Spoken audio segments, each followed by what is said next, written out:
में जनता के हर जरूरत का ख्याल सरकार रखती है और ये तभी पॉसिबल है जब सरकार के पास पैसा हो। जिस दिन सरकार का पैसा गिरेगा, जनता का ख्याल छूटेगा, फिर जनता बगावत पे उतरेगी। और जिस तरह से सोवियत संघ टूटा था उसी तरह से ये भी टूटेगा। अभी नहीं टूटेगा क्योंकि अभी इसके पास बहुत पैसा है। गलती इसने ये किया है कि पैसा कमाने का जो इसने रास्ता बनाया है वो गलत बना लिया है। चाइना को पैसा आता है मैन्युफैक्चरिंग से, किसी चीज को बना के, समझ में गया? तो मैन्युफैक्चरिंग वियतनाम में भी सस्ता बन रहा है, फिलीपीन में भी सस्ता बन रहा है, ताइवान में भी सस्ता बन रहा है, थाईलैंड में भी बन रहा है। कोई ना कोई देश आने वाले समय में रिप्लेस कर देगा। सस्ता महंगा रिप्लेस हो जाता है।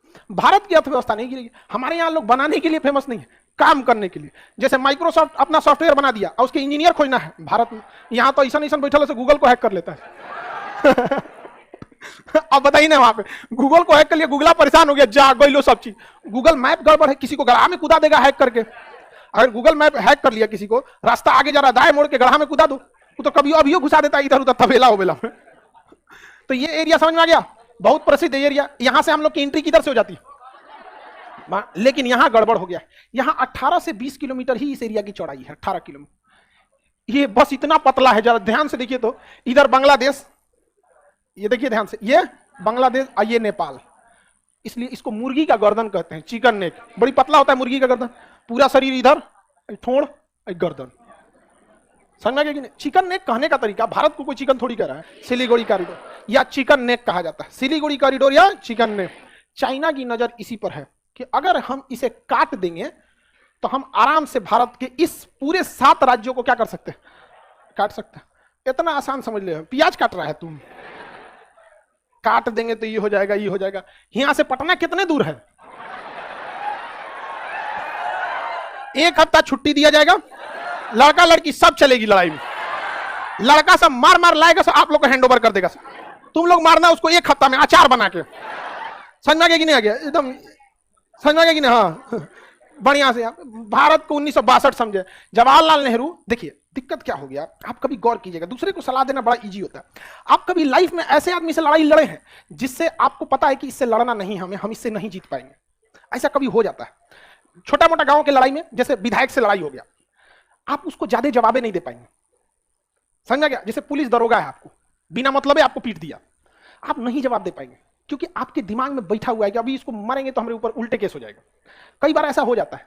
आप पुलिस वालों को भी समझिए, वो ट्रैफिक पुलिस उसको लगाया है 2 घंटा से, धूप में उजरल है, आपको मोटरसाइकिल रोकवाएगा, आप भागने की कोशिश करेंगे और दौड़ा के पकड़ के चाबियां निकालेगा तो आप नियम बताएंगे कि चाबी निकालने का अधिकार नहीं है, तो आपको भागने का अधिकार था, बिना हेलमेट गाड़ी चलाने का अधिकार है। तो आप नसीहत तब दीजिए ना जब आप फॉलो कर रहे हैं। आप हेलमेट प्रॉपर पहने हैं, सब कुछ प्रॉपर पहने हैं। अगर पुलिस बैरिकेटिंग लगाई है, ऑटोमेटिक जगह गाड़ी रोक दी कि सर मेरे पास सब कुछ है, तो उस सबका दिमाग अपने झनकल लाता है। और पुलिस वालों की मुलाकात अच्छे लोगों से तो होती नहीं। सुबह से शाम तक उन सबको चंडालों से ही मुलाकात होती। वो बेचारों का मेंटल, उनको पता था कि वो चाइना से नहीं लड़ पाएंगे क्योंकि आजादी हुए कितना दिन हुआ ही था। हमारे सैनिकों के पास बूट नहीं था, कैनवास कपड़ा वाला जूता पे लड़ने गए थे, ठंडा में पैर जम जाता था, बंदूक की गोलियां खत्म हो गई थी, तो लड़ ही नहीं सकते। तो नेहरू को यह लग रहा था कि जल्दी से जल्दी झगड़े को कम किया जाए, बातचीत के मामले पे सुलझाया जाएगा। जबकि एयरफोर्स कह रही थी कि चाइना के पास में उस समय एयरफोर्स नहीं थी, हमारी एयरफोर्स मजबूत थी। आज भी हमारी एयरफोर्स उनको धो देगी। रीजन क्या? उस साइड पहाड़ है, पहाड़ है तो आपको पहाड़ के ऊपर अपनी जहाज उड़ाना पड़ेगा, तब यहां लाना पड़ेगा। पहाड़ के ऊपर ऑक्सीजन नहीं रहता है और आपको पता है कि किसी भी इंजन को चलने के लिए ऑक्सीजन की जरूरत है।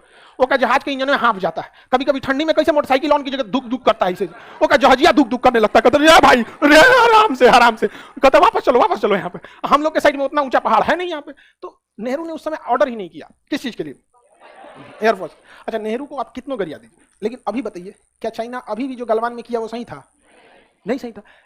हिसाब सबका होगा, हिसाब सबका होगा, किसी को भूला नहीं जाएगा। हाँ, जितना देर लगेगा ब्याज उतना ज्यादा चुकाना पड़ेगा, ये वो लोग याद रखें।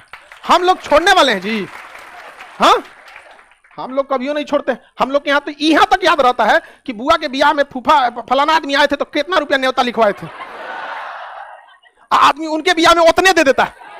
अब कई को तो ऐसा नहीं समझ रहता है सर कि जौन साड़ी आप दिए रहेंगे रख ले रहेगा, स्टिकर नोच के दूसरा नाम चिपका के फिर वही आपको पहुंचा देगा। ले ससुर, हम लोगों से हमारा जमीन छीन लेंगे लोग।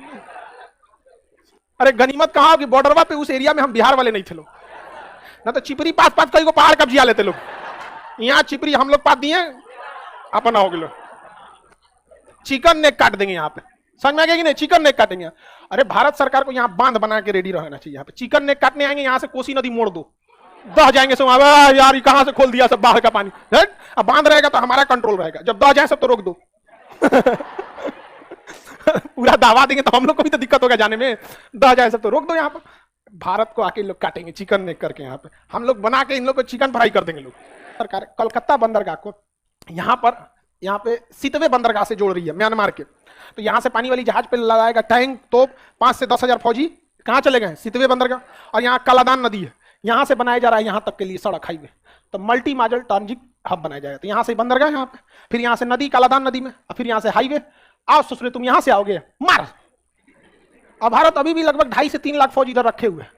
2.5 से 3 लाख फौज ऑलरेडी इधर है।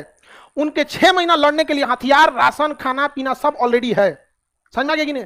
हमारे 50 से 60 फौजी मिले थे, सब गलवान घाटी में घुसे थे सब, और रात 2 बजे तरतरा दिया था सब बिहार और सिख रेजिमेंट वाला। हम लोग के यहाँ तो ऐसे अनहार में मार कर देता, तरतरा दिया था। अच्छा, यहाँ अगर सप्लाई रोक भी देंगे तो एयरफोर्स क्या करके बैठेगी चुपचाप? है राफेल हम लोग काय लिए लाए हैं लोग, इसका जो बम रखा गया दिवाली में छोड़ेंगे लोग। तो इधर 3 शहर हैं, हालांकि ये जरूरी है हम लोग के लिए, ये एरिया में चिकन नेक कॉरिडोर को सुरक्षा। लेकिन नेपाल को हम लोग मना के रखे हैं लोग। नेपाल एक बार मन बढ़ गया था उसका कि हम यहाँ पे चीन को अड्डा देंगे। यहाँ पे भारत सरकार ने सड़कें बंद कर दिया।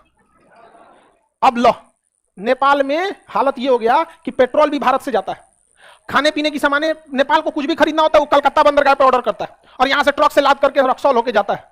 भारत बंद कर दिया। ये हाल हो गया कि नेपाल की सरकार ओपनली पब्लिक में आके बोली थी कि जो भी हवाई जहाज काठमांडू एयरपोर्ट या कहीं आ रहे हैं, अपना वापस जाने का फ्यूल लेके आना, वरना यहीं सड़ जाओगे। ये हालत हो गया था। अब कहेंगे कि इधर से क्यों नहीं चाइना पहुंचा दिया था? पहाड़ है यहाँ पे। अगर यहाँ पहाड़ है, यहाँ 10 रुपया किलो आलू को सप्लाई कीजिएगा, नेपाल में पहुंचने में 250 हो जाएगा। आप खुद से सोच के देखिए, आपको पहाड़ के वो पार जाना है, वो भी हिमालय पहाड़ और तिब्बत के पठार को छोड़ के, कितना किराया लगेगा? एगो नदी पार करने में हालत खराब हो जाता है आप लोग, पहाड़ तो बहुत बड़ा चीज हो जाता है। नेपाल कहा कि ठीक बात नहीं है। मोदी जी कहें कि देख बाबू, हम कुछ नहीं बोलते हैं तो इसका मतलब ये नहीं कि हम कुछ कर नहीं सकते। समझ में आ गया कि नहीं आ गया? तब नेपाल कहा कि मोदी जी चाइना उना को हम लोग नहीं देंगे। ऐसे बात चली थी, कहा कोई बात नहीं, हम लोग भी रास्ता बंद नहीं करेंगे। ऐसे बात चली थी, रास्ता खुल गया। यहाँ पे दुनिया में कोई भी इंसान राष्ट्र के बाद ही आता है, चाहे घर के माता पिता भी क्यों ना हो, अगर राष्ट्र में बाधा बनते हैं तो आप भी राष्ट्र के बाद ही आते हैं। यहाँ पर हम लोग का यहाँ चिकन एक सीधाने ले आके बैठाएंगे हम लोग यहाँ पे नेपाल में। आप समझ में आ गया कि नहीं आ गया? किसी कोई दिक्कत नहीं। ये एरिया यहां से अगर तीस्ता नदी मिल गई, नदी का नाम तीस्ता नदी। तीस्ता नदी पे भारत ने बहुत सारे बांध बना दिए, और तीस्ता नदी पे बांध बनाने से गर्मी के दिन में ये तीस्ता नदी का पानी बांग्लादेश में जाता है, तो इतना कम पानी जाता है कि लगभग वहां 25 से 30 हजार गांव, छोटा मोटा नहीं, कई हजार गांव मतलब प्रभावित हो जाते हैं। गांव छोटे छोटे होते हैं, नदी के पानी पे आश्रित होते हैं, तो सूखा पड़ जाता है। और यही नहीं, बरसात के समय में ज्यादा पानी जाने के वजह से दह जाता है सब। तो अभी भारत सरकार के बीच और बांग्लादेश के बीच तीस्ता नदी को लेकर जल विवाद है। भारत सरकार को भी ये विवाद जल्दी से जल्दी सॉल्व कर लेना चाहिए, क्योंकि एक फिक्स रेशियो बना देते हैं, या हम आपको 40% पानी या 50% पानी दे देंगे, चाहे गर्मी का दिन हो चाहे बरसात का दिन हो।